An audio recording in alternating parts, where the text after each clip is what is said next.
Hello and a very good afternoon from London. A very warm welcome to all our global audience. I understand there are some 150 of you joining us from around the world. It's a very exciting stream we've got for you today.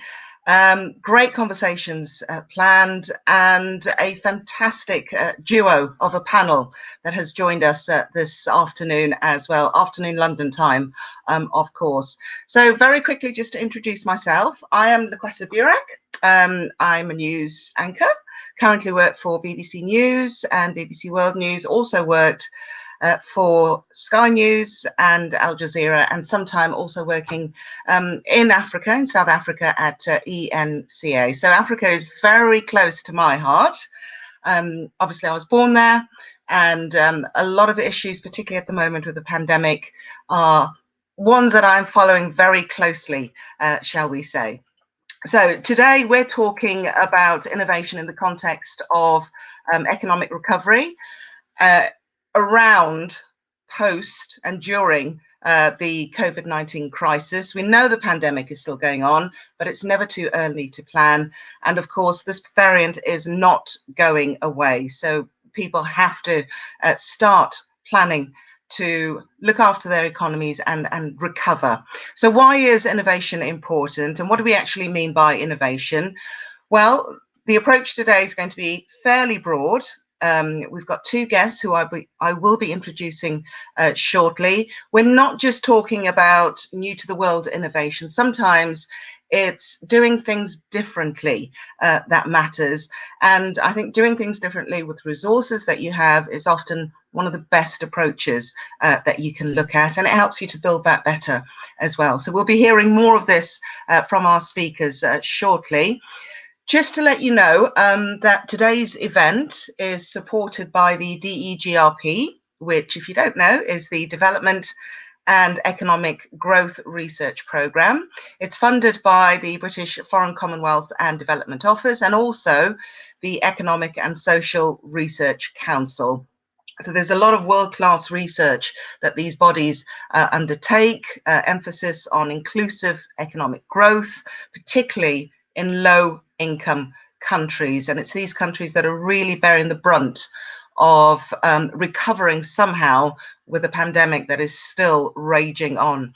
Now, since its inception some 10 years ago, the DEGRP has generated policy-relevant research in 4 key areas. So we're talking about the financial sector, agriculture, China's engagement in sub-Saharan African countries, and finally innovation.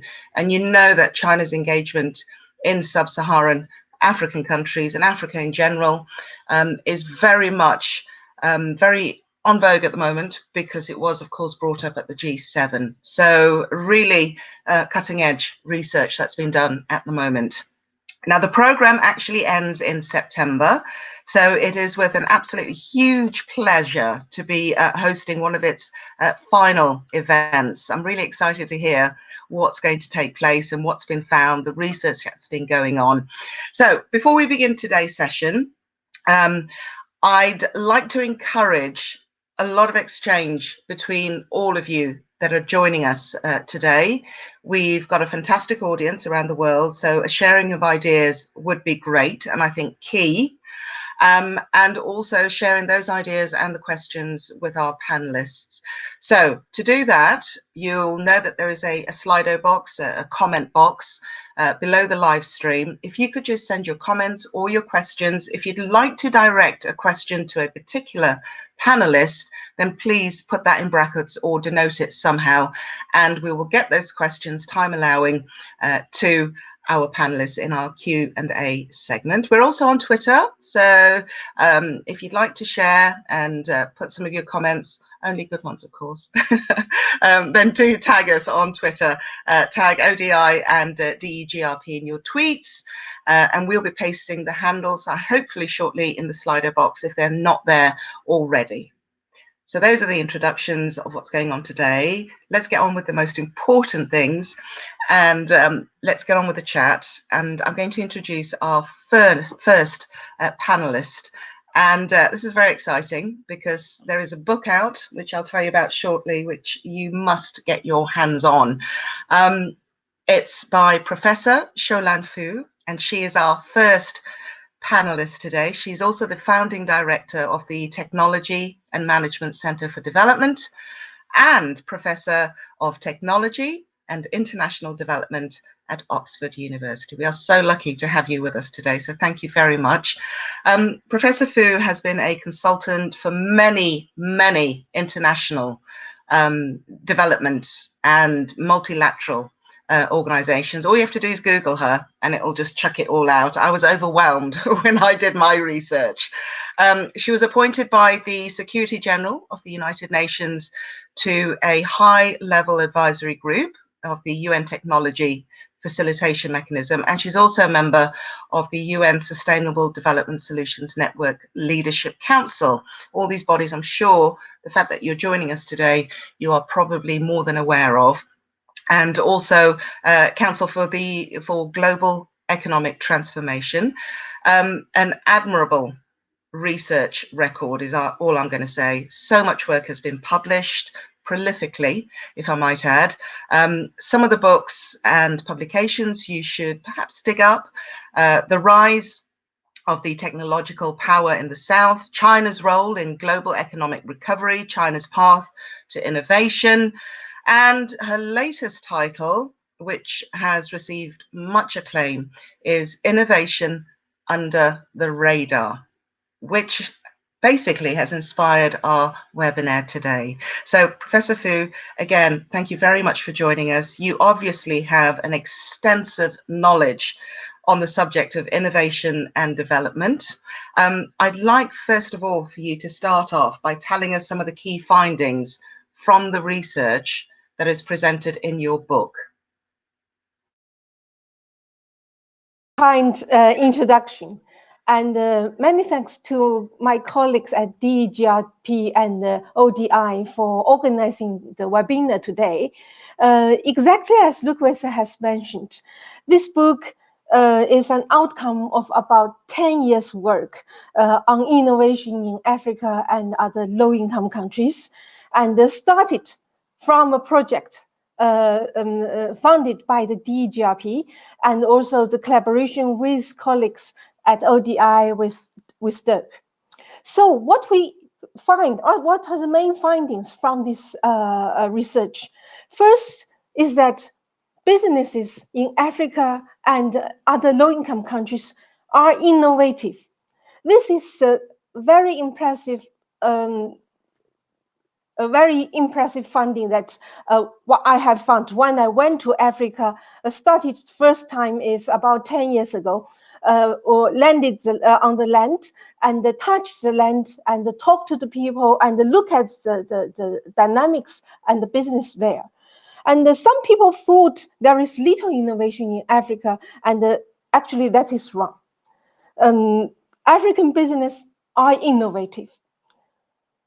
But given the resources and the skills constraints, the innovations that are taking place are mostly under the radar innovation, created through learning, creativity, individual creativity, and entrepreneurship, and also indigenous arise from indigenous knowledge system, instead of heavy investment in R&D in the labs. So these are the type of innovation taking place in Africa. They kind of a bit quiet, not in the lab, but they are happening in across the continent. They're mostly pulled by market demand side factors through customers' requirement and driven by the pressure to survive.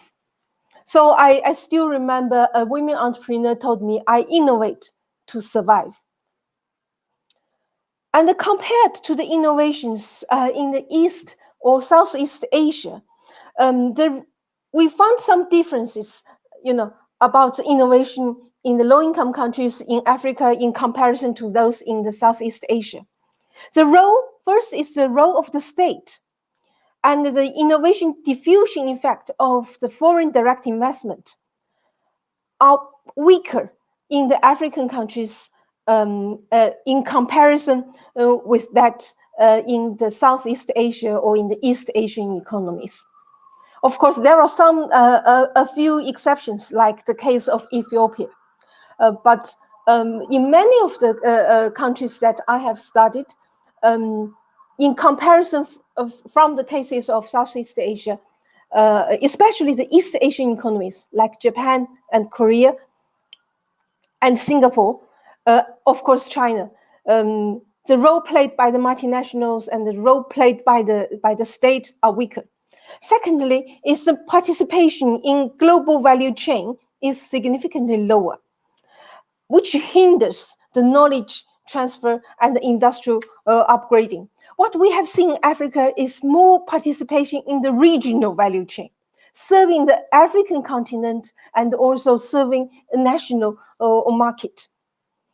And so this is the main mode of value chain that we observed in Africa, but it is very important and useful. We found that this kind of regional value chain are critical for the industrial diversification and the quality improvement in African firms. Thirdly is university and industry linkages are weaker in Africa in comparison to those we observed in East Asia. So these are the differences if we compare the under-the-radar innovation to those what's happening in East Asia or Southeast Asia. And with this under-the-radar innovation, firms can survive. However, in the current wave of the fourth industrial revolution, Africa will not be able to leapfrog the innovation gap only based on this under-the-radar innovation. This is on the one side. On the other side, what we have seen is that this under-the-radar innovation, if empowered by the digital technology, then they will be able to offer opportunities for leapfrogging. This is as what we have seen, like M-Pesa in Kenya, a lot of platforms in Africa now, and also even in South Asia, like bKash in Bangladesh. So this under-the-radar innovation also have the potential, if empowered by digital infrastructure, then it will provide a realistic ladder and a realistic opportunity for leapfrogging for the African countries. Therefore, policies and international policy support and international collaboration are very important and needed for the African countries to move the innovation from under the radar to on the radar. Three types of policies. First is strengthen Africa's digital infrastructure and the competencies. Secondly, enhance Africa's scientific and technological capability to create more on-the-radar innovation and allow the countries to be in more with great capability to make creative adaptation of this digital technology empowered under-the-radar innovation. And finally, specific policy recommendations also need to be introduced to address the differences that I mentioned when I compare African innovation and innovation in East Asia. First is strengthen the role of the state, use more innovation policy and industrial policy. And secondly is to encourage more value chain participation, a regional value chain and a global value chain to facilitate knowledge transfer, and also introduce policies to incentivize, facilitate, and support the university and the industry linkage, and encourage the universities to play a more important role to collaborate with in African business to create more innovation for African continent. So that's the main findings and the policy implications from the book. Professor Fu, thank you very much for that. So many questions have come up in my mind, and I may well may well be a question that some of our audience are thinking. Remember to put those in the Slido box, please, and they will be passed on to me for the Q&A. So get those questions in. I would like to just pick up on what you've just been saying, but also linking it back to the title of your book. Why are the innovations described as being under the radar? And I wonder, I mean, you mentioned Kenya, you mentioned Ethiopia, for example, and a couple of East Asian countries. What's the difference? Why are some under the radar and some not? I'd love to hear some actual examples. Thank you, Lucrezia. Under the radar innovation refers to the innovation that cannot be captured by the traditional innovation indicators, such as R&D investment, number of patents, number of scientific publications. If we measure innovation by these traditional indicators, many of the developing countries, especially the low-income countries, the African countries, will have very little this type of innovation. Like Africa only accounted for less than 1% of the world's total innovation in terms of patents or publications or R&D investment. So some people conclude that there's little innovation in Africa, but that is wrong. This is the same misunderstanding related to what happened in China. When people say there's no innovation in China in the first 30 years since the reforms in 1978, and the questions why China can grow fast without the innovation. Actually, there are innovation there, just cannot captured by the traditional indicator. So this under the radar innovation, there are kind of come from three streams. One is they can come from they're learning-based, entrepreneurship-driven, individual creativity-based, or they're created by on the basis of individual indigenous innovation. Some are locally grown innovation. For example, like a local built wood-framed kind of sanitizer and the hand wash equipment that I saw on the social media in Africa. And also a new chili type, a new kind of chili sauce made in Ghana, or a cooking stone made from the old kind of car wheel that we also found in Africa in our case studies. That's kind of indigenous, purely come from indigenous source. And some are transferred from foreign countries. But the local firms kind of acquired it through learning.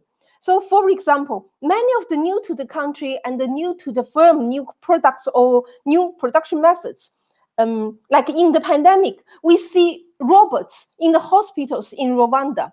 We see drones deliver medicines in Africa. Also, some electrical sewing machine in Ethiopia, in Nigeria, in Ghana, when I found in during my field work. Or solar grid in Kenya, or in Bangladesh, or tractors in Africa. These are kind of foreign transferred knowledge, and the local business adopted and make some adaptations. But there's no R&D, no publication, no patent, but they are new to the country, new to the firm. And finally, there is also a combination of foreign and the local knowledge and efforts, which especially some creative local applications of foreign technology. For example, like the mobile banking, M-Pesa in Kenya, and many digital technology empowered applications, in Africa, in South Asia, in Latin America, in the Caribbean, like the gig economy platforms, or Bcash in Bangladesh, etc. There's no patent, no publication, but new creative applications that meet the local needs and fit the local context. So that's why we call it under the radar innovation.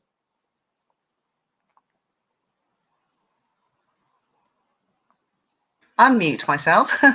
Before we move on to the next section of the chat, just a very quick follow-up. You mentioned the regional value chain. there are over 50 countries on the continent of Africa. How is the Continental Trade Agreement, how can that facilitate with innovation and strengthening those regional value chains? Yeah, I think this regional integration agreements in East Africa, in West Africa, and I think they are very important to force these regional value chains and become a very important step, a ladder for the industrial upgrading for African business. Our research in West Africa found that most of the local firms who participated in value chain, they are participating in the regional value chain, serving either the Western African market, not only their own country, but their regional market, and also those happened in East Africa or South African countries. And sometimes the production of one product, they are produced, different components and the materials are produced in different countries in West Africa. And a leading firm kind of organized all the components and materials suppliers to produce it, and they finally assemble it. And what we found is that more than half of the firms told us they are able to produce something that that one firm would otherwise not be able to produce. So they're producing something new by collaborating through this value chain. Okay, sorry for interrupting. We've only got an hour. You've got so many fantastic examples. Now, before we move on to our next panelist, thank you, Professor Fu. For those of you who were aware, we were meant to have 3 panelists, but unfortunately, Dr. Akebe has had to pull out at the very last minute. He sends his apologies. He's had one of those meetings that could not be moved because it was related to his candidacy for Director General at UNIDO. So a lot of disappointment, particularly on our part, but we fully understand. But we have, as you can tell, so much to discuss already with the panelists that we have. So let us move on to our next panelist. And I'm sure for those of you who follow the ODI webinars, you will be very familiar with the next gentleman, the next face.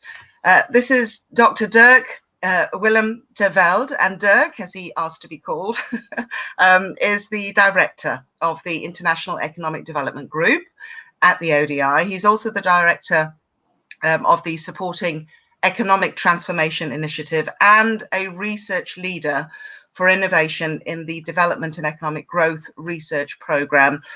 Extensive expertise on the subjects of trade, investment, economic transformation. He's advised numerous governments and parliaments in Africa, in the Caribbean, in Asia, as well as numerous donor agencies as well, such as the FCDO and the European Commission, the UN, the World Bank.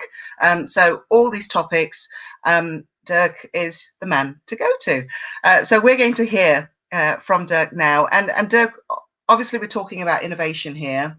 What have you personally seen that's impressed you on the African continent? We've heard about, as Professor Fu just said, I have to innovate to survive. If I don't innovate, I won't survive. What have you witnessed that impressed you? Well, thank you very much, Lucreza, and thank you also, Charlotte, for the excellent introduction, and also for putting the spotlight on innovation. Innovation is so important, as Lucreza highlighted in her introduction, because we don't want just more of the same. More of the same is not enough in the current world. We want it to be a more transformative world. We want it to be a more inclusive world, and we want it to be a more sustainable world. What I think I would highlight is to sort of answer your question, Lucreza, about sort of patterns of innovation, and highlight some issues there. In terms of innovation patterns, you can think about it in terms of inputs and outputs. So the inputs are the measured inputs like research and development, patents, and so on. And as Sharon was already mentioning, there isn't that much in low-income countries that is sort of measured, that is above the radar screen or in the side of the radars. There is much more going on below the radar screen. You can also look at it in terms of outcomes of innovation. And what we've done in our program, the DEGRP program, is to think about innovation and the outcome of innovation in terms of productivity change. And you can look at it in productivity in terms of moving from a low productivity to a high productivity sector, from agriculture to manufacturing, for example, or from low productivity to high productivity firms. And also some within a firm, you can also become more productive. And what research in the program has found that it's pretty important to industrialize in low-income country settings, because that will help you to move resources from low productivity sectors to higher productivity sectors. And the first type of research has actually shown that isn't happening. The reverse is happening. And we saw sort of premature deindustrialization. With the latest information that's become available, including by DEGRP researchers, shows slightly more positive picture.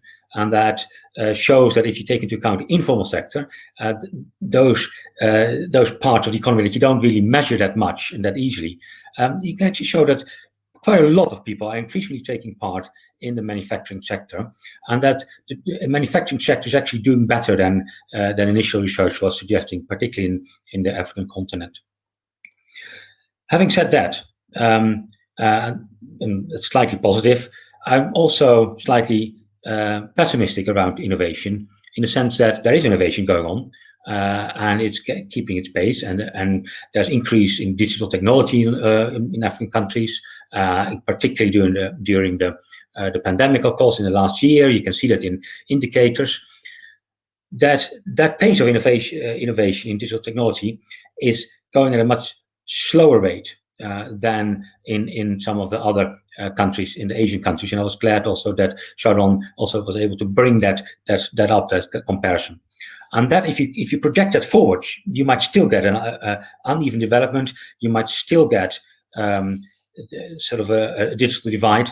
And in addition, what we see now is that low-income countries, including African countries, have not been able to respond to the crisis that much. They have not been able to have a high fiscal stimulus, and they also have low access to vaccines. So the recovery for them will take much longer, years longer than in the richer countries. And so if you think about business as usual now, if you project it forward, I'm pessimistic. And so we need to be thinking much more about an active approach to get more innovation going than otherwise would have been the case. And I read Sharon Fu's book with great interest, and I followed her research over the last decade, and it's really excellent research. You should really look into that. And she suggests things like, think about innovation systems, national innovation systems, and open innovation systems, where you need to bring together national efforts with an embracing of globalization, trade, and investment. And I think that is fine. I would say you need to do much more. You need to be thinking more about a targeted process of innovation. You need to make choices. That is about leadership, and it's about making choices. And here it is around industrial policies. I think Sharon mentioned that. It's about a proactive, active digital policy. It is also thinking about all the other elements that are there. Think about macro policies. We're doing some research at the moment with IDRC that talks about the importance of monetary policies, fiscal policies, and trade policies. Well, they are also very important. They're important. They are not, for example, gender neutral. And we see that the pandemic has hit women the hardest. They have hit the young and the informal workers and the women workers the hardest.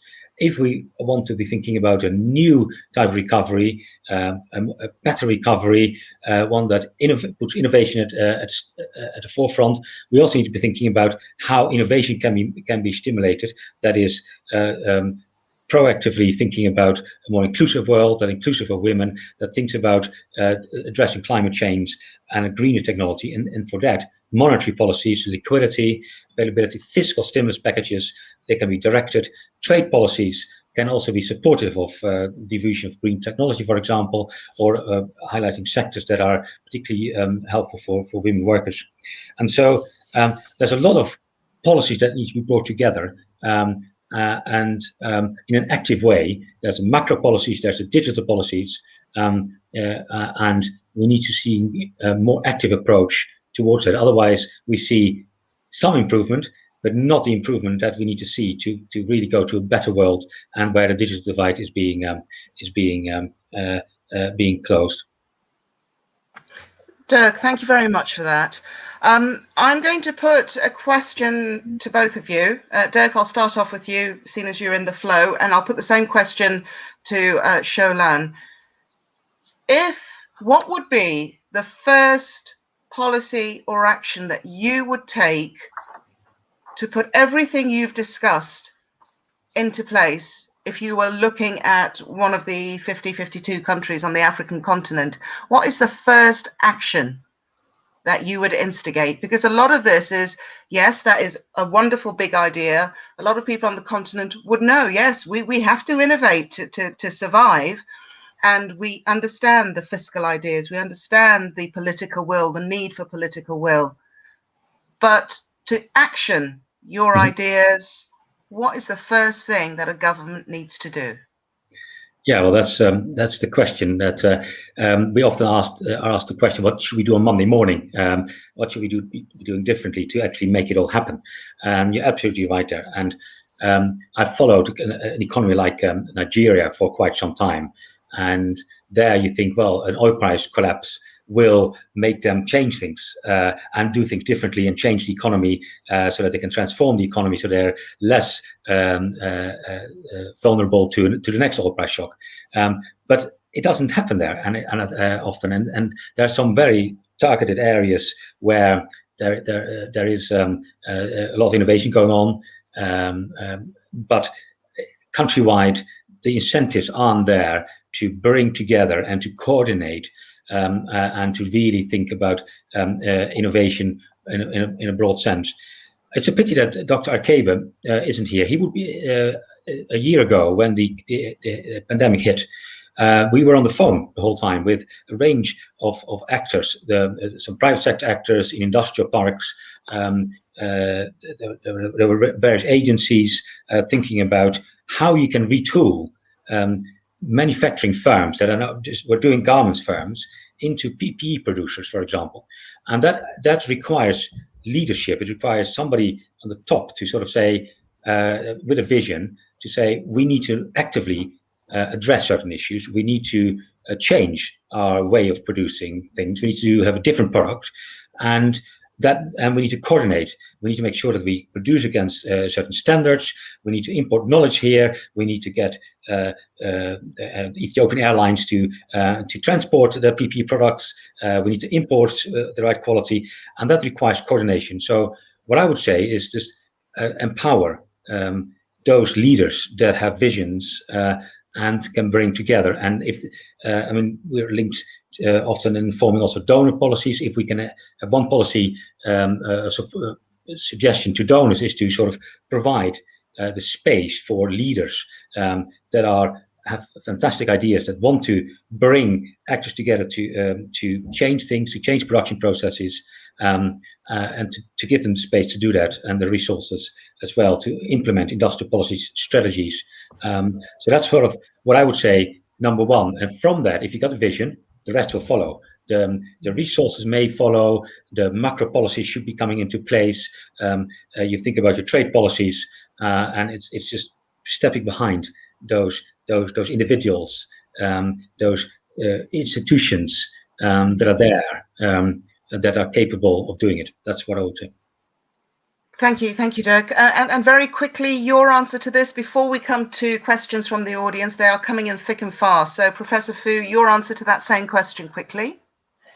My question, actually, last month, UNIDO organized a high-level consultation meeting, and I made one proposal: is to introduce a special global industrial policy for digital infrastructure and competencies.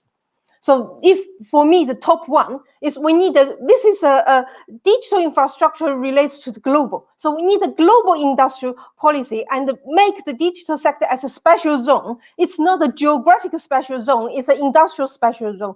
And need industrial policy, global collaboration, and active role, proactive role of the state and the international organizations to strengthen the digital infrastructure. I think this is an opportunity window for Africa and for many developing countries. We need to get this infrastructure and the competence built.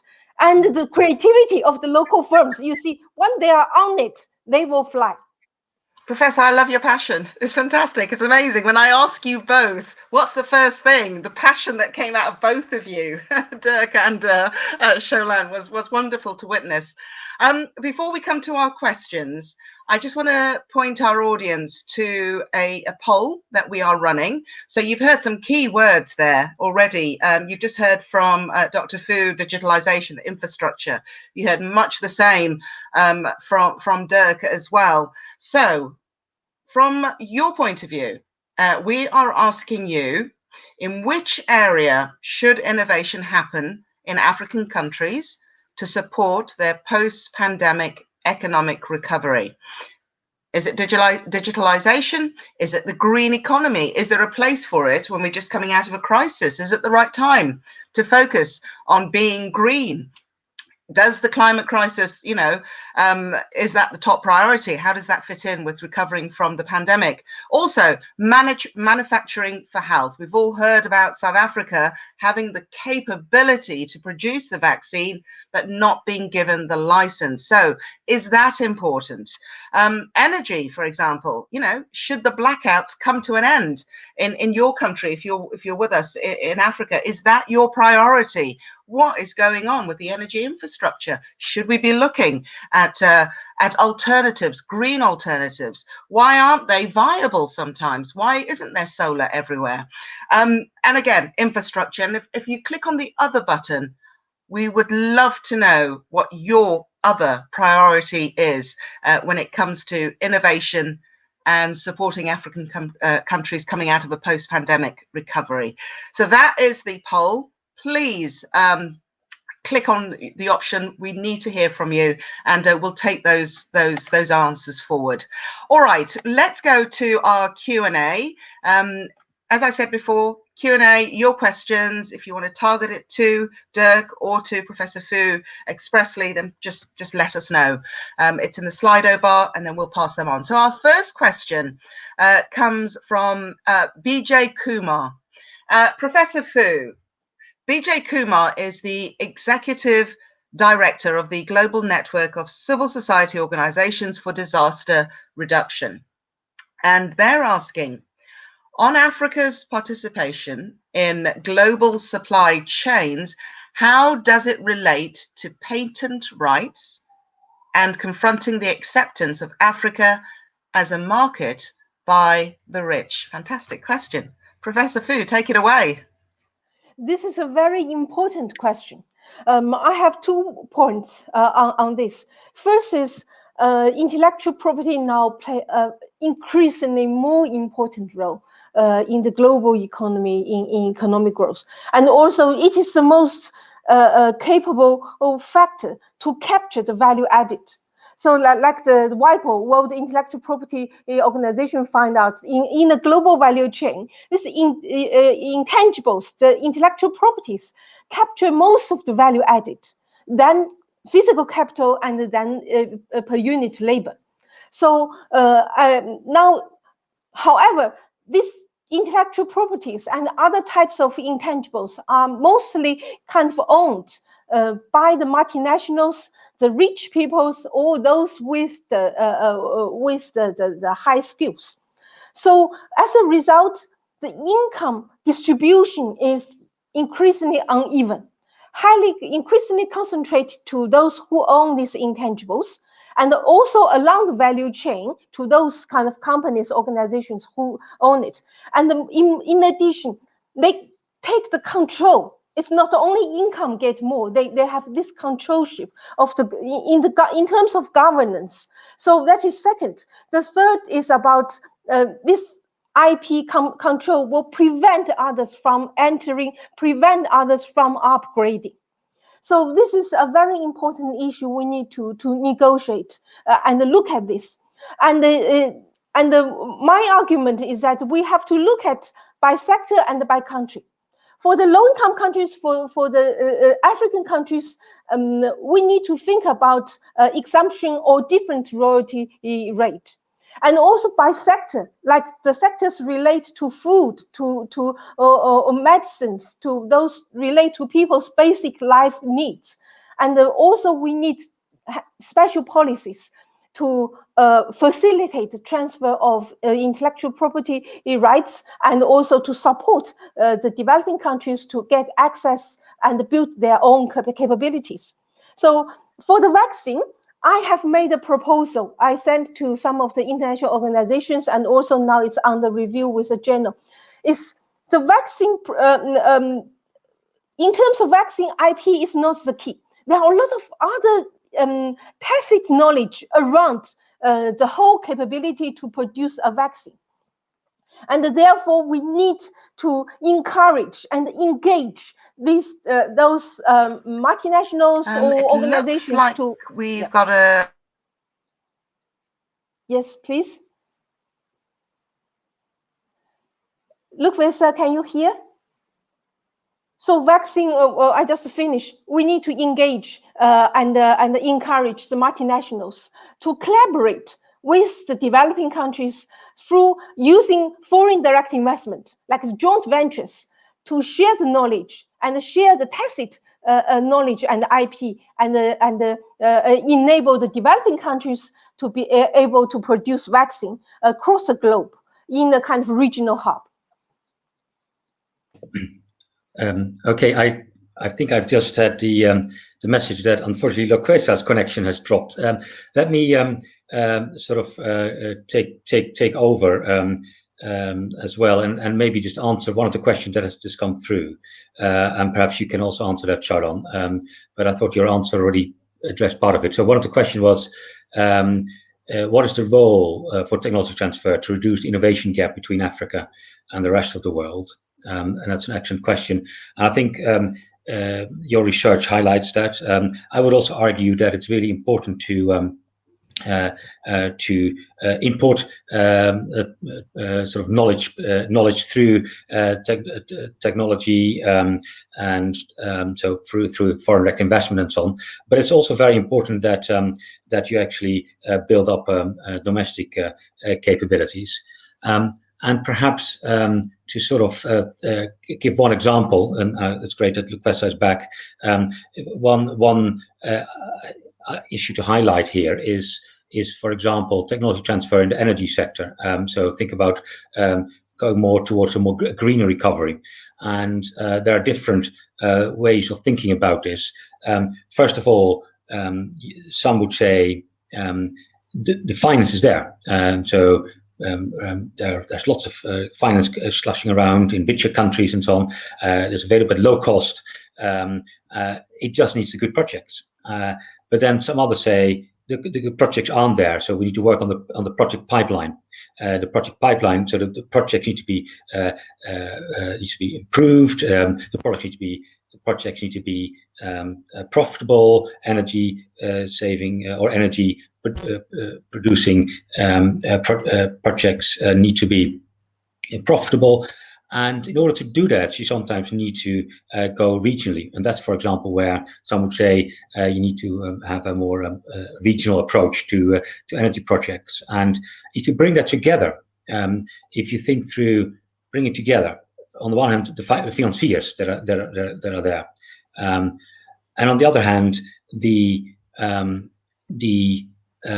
those that build the projects in the country, that build up a pipeline of energy producing projects. And then there's those policymakers that can make those projects profitable and operational with good management, business plans and so on. If you bring that together, you can then channel the finance that is available with the projects towards a greener recovery. And that will also foster technology transfer, which was one of the questions that was being posed. Maybe let me hand back now to Loqueza. Thank you, Dr. Dirk. Thank you very much. Technology, hey. Okay, we've got another question. Who innovates and for whom? Is there a mechanism, investment, or is there proactive engagement to facilitate the process, enabling the lived-in experience to lead? This is very similar to what you said earlier, Sholan, about it's what people are doing already. They are innovating, and like your book says, it's below the radar. In Africa, many of the firms are innovating as a response to the either customers' needs or the competition pressure, or driven by some entrepreneurship. So these are the innovation taking place in Africa. However, we need to add more innovators into the innovation system. We need to bring the universities, local universities, there more actively to jointly working with industry rather than living in the ivory tower and kind of form joint forces to serve economic development. This is one of the major change in the 1980s in China. The first step of the science and technology system reform is that change from the previous kind of oriented to defense or to pure research to serve economic development. I think that's very important. We also need to bring the multinationals to play a more important role in Africa's economic system. They have not fulfilled their potential and delivered the promise that they can. Of course, the problem may come from the two sides. The government policy need to be more assertive in terms of knowledge transfer. Of course, now introduce a new term, forced technology transfer. But for developing countries, they want to learn. They open up their market and they would like to learn from others. And and also in terms of building capabilities, the developing countries also need to build up the absorptive capacity so that they can learn effectively. And thirdly, is multinationals need to be more proactive to share the knowledge, and international regulations like IPR rules and also WTO's rules. All these need targeted to support African countries and other developing countries. So to have more players, more innovators. Okay, there are two questions, follow-up questions I'm going to ask there. First to you, Dirk. Sholan mentioned an organization, the WTO, for example. Is it fit for purpose in today's world in terms of what we are trying to achieve? That's a very good question. And of course, in the current context, there hasn't been that much progress being made at the WTO. Of course, if it did come to a successful Doha round in 2008, when a package was on the table, it would have been good both for richer countries, but also for the poorer countries. Actually, not all countries would benefit to the same extent. But there was something that worked. I think there's now, of course, quite a lot of changes that are happening, and issues like e-commerce and digital trade need to be addressed. But I think progress has been slow, and so some progress is being made in plurilaterals that sometimes don't include the poorest countries. So on e-commerce, for example, there is a plurilateral discussion going on, and it does include one or two of the poorer countries, but not en masse, and so that may only lead to a greater digital divide. In that context, I would say the Continental Free Trade Area does have promise. The African Continental Free Trade Area does have promise, and so at ODI we also have a support program for the Continental Free Trade Area. We have advisors, supporting advisors in the African Union and in also some continental bodies that are thinking about investment negotiations, that are thinking about other types of negotiations that can help to promote trade and investment amongst African countries and also with the rest of the world, and that can lead to help them to transform their economies and also lead to more innovation. And there's such great political dynamism now around the Continental Free Trade Area.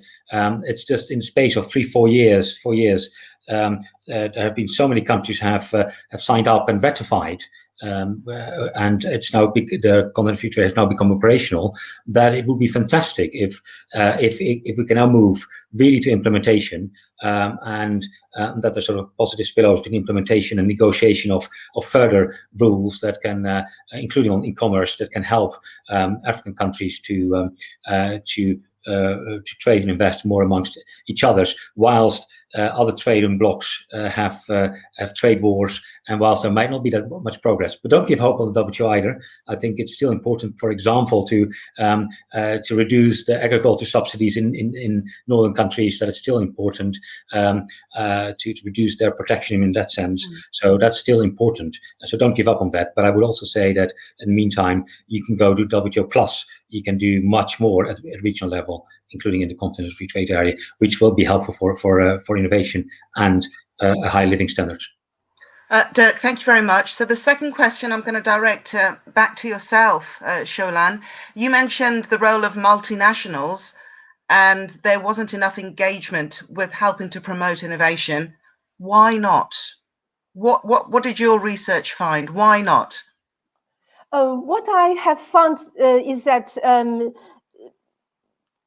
the multinationals has not created enough linkages with the local economy. That is one of the main weak area that it needs to address. Of course, why limited linkages?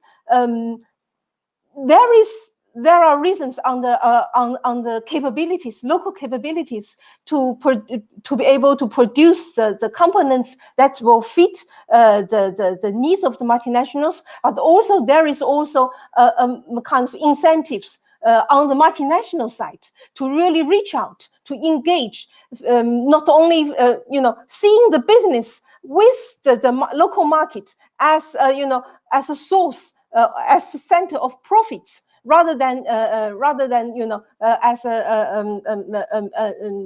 business without benefits. That is one. And also the industry distribution of the multinationals. Most of the multinationals, especially from the West, are in the agriculture related, kind of food processing or kind of extractive industries. So very little multinationals in the manufacturing sector. So some people will say, Chinese multinational going to the sectors others don't want to go.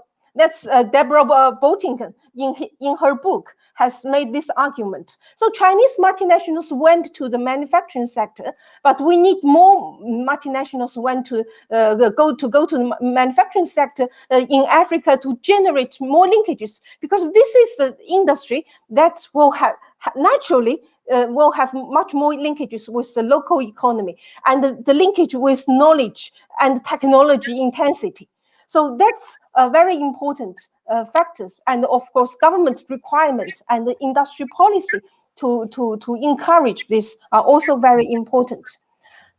Okay, Sholan, thank you very much. We're fast approaching our 5-minute window for final remarks from the panelists, so I think we've got time to fit one more question in. If you could both keep it quite succinct, sort of 30 seconds, 45 seconds. Do you think, is the question, do you think African countries can efficiently innovate without being more exposed to the manufacturing process of firms of advanced countries? Dirk, if you could start off for us. So in my view, I think innovation is a process which coincides with a range of things, including more competition and domestic policies. And so ultimately, I don't think it is really possible to keep innovating in a sustained way without being exposed to more competition, either through trade or through investment. And Korea is also an example there that it was exposed in particular ways to competition, and not so much to investment initially. Later on, but it's the combination of those two things. So you need to be exposed to competition. You need to have sort of an open mindset, as it were, but you need to have a targeted way of supporting that. And just to highlight that issue that Sharon mentioned was about spillovers from multinationals, for example. You can bring multinationals in, but they will only really have a sustained impact on your domestic economy. They will only lead to innovation in your domestic economy in the longer run if you are able to build up linkages, and those linkages can lead to spillovers, productivity and innovation spillovers, and they're not without costs, true, and they take time, they take effort. So you need to actively embrace competition, globalization, but you need to do more than that. If you only embrace competition, then that's not enough. You may have business as usual. You need to have a targeted approach that does more than just competition. Okay, we've run out of time. However, Dr. Fu, we've come to our final remarks. If you'd like to address that question as part of your final remarks, please go ahead. But before we finish, I just want to say 1 hour was not long enough. There was so much. The questions were just coming out of my head. But if we could just have our final remarks, please. And if you'd like to address that last question, then please feel free to. Sholan, first over to you, as succinctly as you can, please. Thank you, Luc Vesa. I want to link the final question and my final remarks. Actually, I'm a believer and a supporter of openness. 20 years ago, before China joined the WTO, many people were saying the wolf is coming, Chinese business will be wiped out by the multinationals and the foreign companies. You see, that's before year 2000. And you see what China has been today. So actually, open up. China benefits enormously from the foreign exposure and the competition and the knowledge spill over from this foreign engagement. Even during the trade war, you see the government still very firmly, most consistent message is higher level openness. So the same for Africa. I also believe that Africa will benefit from openness and integrating into the global economy through trade and the foreign direct investment. And before we start, well, I had a chat with Dirk. We were talking about my research on innovation in China. The first 30 years innovation in China that I studied is more like innovation under the radar. And then we see today the innovation I research, then it's changing, transforming. It's more and more knowledge intensive, and in terms of the mode is more modern and advanced. And what we can see is that there is a transition, and from this under the radar innovation to on the radar innovation, and also a combination coexist. This under the radar and on the radar innovations, they complement each other. Those on the radar innovation, this knowledge intensive one, they push the frontier, but we need a lot of diffusion and learning and adoption.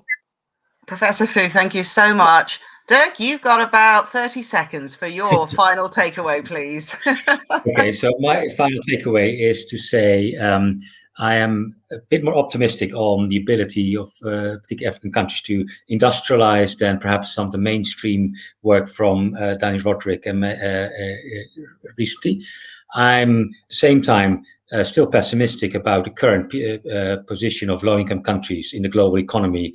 There might be a digital divide still there. It's still not inclusive enough. The vaccines haven't reached most of the poorest countries yet.